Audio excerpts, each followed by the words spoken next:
So I'm finally making the GROM Vline 2 video that so many of you have been asking for. You'll quickly see why it's taken me so long to make it. And we're starting out in the house, which is a bad sign. So I'm gonna walk you through the whole process and the complications I ran into before we ever even head out to the LS460 to actually review the unit. So here we are in the house. So I ordered this GROM unit on September 8th of last year, September 8th of 21. And that was the first week I had my car. I ordered this thing right away. I was excited to get that in there and get CarPlay going. You can see I ordered the kit for a 2007 through 2009 Lexus LS460. So this is what ensued. I've got 5 pages, or a solid 4.5 anyways, of communication between me and them, addressing all the numerous problems that I had.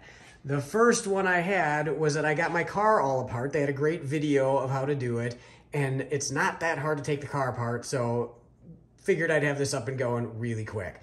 So the first problem I ran into is this harness that I had with the unit didn't plug in. So here's, of course, a picture I snapped of my factory stereo and the plug on this harness. And where's that supposed to go? This is supposed to go in series with a couple of the different plugs in the Lexus. And I couldn't figure out where to plug it in, and it appeared that I maybe had the wrong cable. So I sent them an email on September 24th, and there's personal information here, so I'm not gonna get into all the details, but I sent them a message. I snapped a picture of my invoice and of the cable and said, hey, I've got limited knowledge here, but it looks like I maybe got the wrong cable. Their response was, yes, somehow you got the wrong cable, but your unit's right. They're again based off the invoice. Your unit's right, so we'll send you the correct cable and you should be able to get everything up and going. Next communication with them. I get the new cable. They sent that out pretty quickly. And then I realized that I should have looked at things closer. I didn't catch the sticker on the side of the box here, but if you look at the sticker on the side of the box, if I can get it in focus, this looks like a kit LEX89 V1.2. So not matching right there, the LEX5 LSVL2 that I had ordered. So I send them another message and say, you know, my apologies. I think I missed something here, which of course they missed first, but I said, I should have looked at the tag on the box because it looks like you sent me just completely the wrong kit.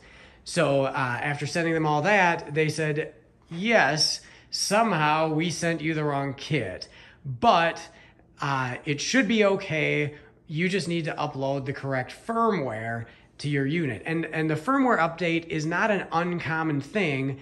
I don't know that you need to do it frequently, but I think they release new firmware versions. And so anytime you want to, you can upload the most recent firmware version onto a USB drive, plug it into the GROM unit. And it's not a super hard process, but we'll get more into that later. So at this point, they send me the correct firmware and instructions how to do that, and a link to a YouTube video which showed exactly how to do it as well. So the other problem that we're starting to run into is, you know, I'm emailing them, and so every time I email them, they always get back to me within 24 hours, but there's always about a 24-hour delay. You know, they get back to me within 24 hours, but it's close to that. So it's like, okay, so my car's apart, now I'm stuck again, so what do? Well, you put the car back together and you send out another email. So at this point, I've had the car apart a couple times, and it's starting to get frustrating. So that's where we're at now. So now we're on to the next thing. So now we're into October. It's October 15th. I've got it all hooked up,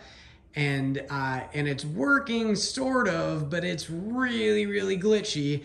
And so I send them a message that I've got it up and running, but I can't even make it through a single song. I've got the CarPlay screen up, but I can't even make it through a single song without all of a sudden it stops working and I get that screen. And I get that for maybe 10 seconds and then it just goes black. Never made it through a whole song. I maybe get 90 seconds out of it and that happens. So I send them a message about that on October 15th. So they send me another firmware update, and they also ask very bottom here, can you also let us know if you hooked up the reverse wire on the blah, blah, blah cable? So now we get into the instructions, and I am happy to report that they've updated these, but along with the installation manual, which I think I got, not surprisingly, I got the wrong ones with the kit because it was the wrong kit. They emailed me the right ones, or I found a link somewhere for the right one. So this is the right one here. There was this attachment, this addendum that they had added. Now, they've updated this, and I didn't have the original one I printed out, but I believe that this is where they said it. So 2007 through 2009 LS460 with navigation. Somewhere on here, I think it was right at the top, it said this was only necessary if your car did not have the parking itself feature, or whatever Lexus calls that. My car does have that. So by their own instructions, this didn't apply to my car. So like I said, this has been resolved, and I'm very happy to see that, because so many times companies don't even resolve problems when they become aware of them, or somebody becomes aware of it, passes it on, it gets lost in the shuffle. They addressed this, so this is accurate now. This does apply to my car, but it didn't the way it was written up. So this is now whatever number of problem I've run into, and I did not have this hooked up because the instructions specifically said I did not need to hook it up in my application with the active parking, whatever. So at least they asked me about that. I said, no, I did not hook that up because your instructions said not to. And they said, that's a mistake, that needs to get hooked up. So take the car apart again, getting pretty good at it by now, and I hook up that wire. Not a hard thing to do. You can see, I mean, one wire it hooks to. Not a complicated thing. So I hooked that up. So now we're on to the next problem. So the last problem that I had, and I think I've mostly gotten, I've tried to really lay this out as accurately as I can. I am not trying to bash the GROM Vline 2 unit or GROM audio. I am simply trying to lay out my experience with this. And I really hope that I'm not misrepresenting anything. I'm absolutely doing my best to accurately portray this, because this is, it took me a long time to make this video, and this is why. I just don't want to bash anybody. There's very limited resources for doing what I wanted to do to this car, and this was like the option.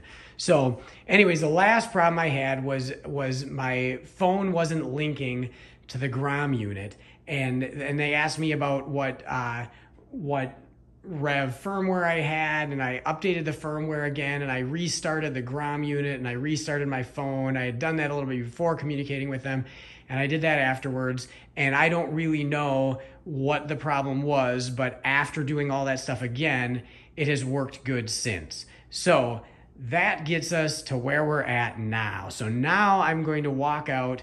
It is it's into April now, April of 22. So I've had the car since September. I've had the GROM working since sometime in October.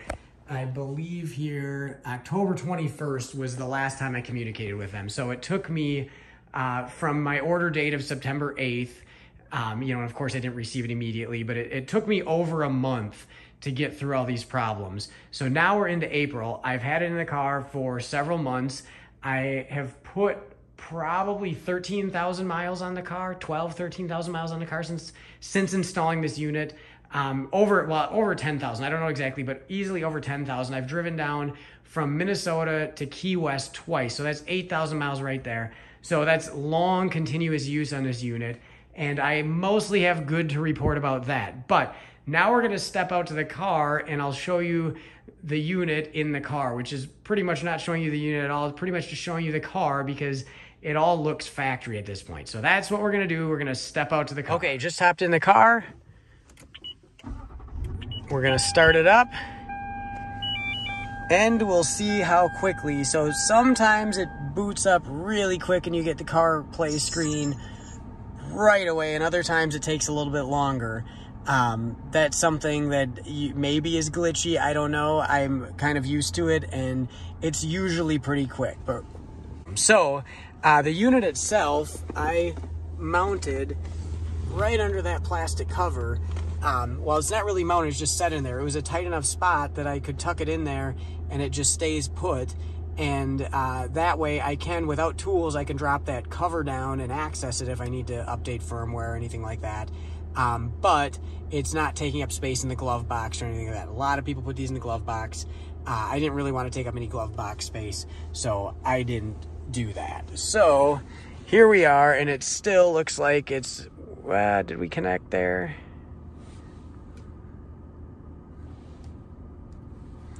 So yeah, this is, and I haven't driven my car in a couple days here, so it's possible that that's why. But so in the meantime, while this thing is connecting, my experience, probably the biggest complaint I have is actually nothing to do with the GROM unit, but more to do with the car. It's old technology. It's an 07. So this screen is an out-of-date screen. The size of it is big in this car, but you can't scroll. Like on more modern screens, you could scroll like that, and on this, you have to hit the arrow buttons to scroll up or down. So so that's one problem with the car, and then also it takes a pretty firm touch to select anything. But there again, that's all car related. What I love is that I have a completely stock looking Lexus and everything functions as it should, and I've just added function. Nothing was disabled. When I go into reverse, and we'll see here with it, it's still not connected. I'm not sure. Okay, and there we go. There's our camera and our active parking. I believe that's what it's called. You can see we can select different things. So we've got our review camera, just like our backup camera, just like we're supposed to have. So everything functions. So I'm happy with all of that, and I've got wireless CarPlay. It's a little confusing navigating your way through the menus, because if you wanted to adjust bass or treble, you need to tap on the GROM icon on your CarPlay screen and go back to that, or I think I misspoke on that actually. This is how confusing it is, and I'm by no means an expert with it, but I have had it in here for a while. You actually need to, let's see, if we do FM, you need to, where can I get, there we go. You need to get back into the regular stuff, sound, then you can adjust things, click OK, back to there. We're still not connected. This is a bad example, but it's a real example of how long it might take. So I'm actually going to stop the video and wait until I've got it connected, and then I'll start filming again. So it looked like it connected, but it didn't, and maybe it was because I was messing with it, but it connected. I literally just stopped the video and then immediately started again because, and maybe it was because I was filming, I don't know, but I had to, here, if we can, so there's the GROM, so there's the screen that I was at, and I scrolled down and it said it was connected, so I just had to go in there and click on CarPlay. So there's the CarPlay screen. That's what I'm after. So yeah, to be able to have your navigation screen, not the factory 07 Lexus navigation, but everything, I mean, I don't need to talk about CarPlay here.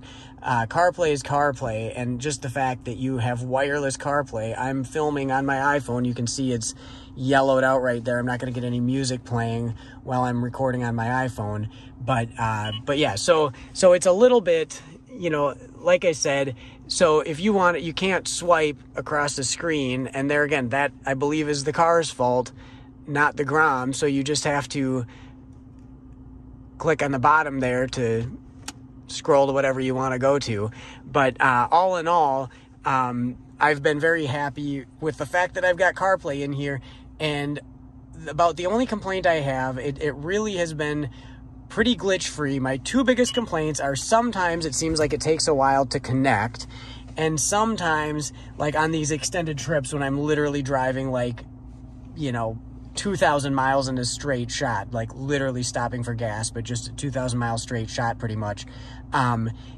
Occasionally the screen will go black for a couple seconds. Everything still functions, but the screen just goes black for maybe 5 seconds, and then it pops right back. So that that doesn't happen much, but it happens occasionally, and I don't even worry about it because then it pops back up and everything's good. So all in all, if you did not have all the installation trouble that I had, I would rate this pretty highly. It's not cheap, so, but that going in. I feel like they should have gotten some things better. They should have caught that they were sending me the wrong kit, and then just the back and forth with the emails. I mean, it took me a long time I really was ready to send this back to them and just get a refund, because it was just frustrating, but I'm glad I stuck it out. It's a great addition to the car.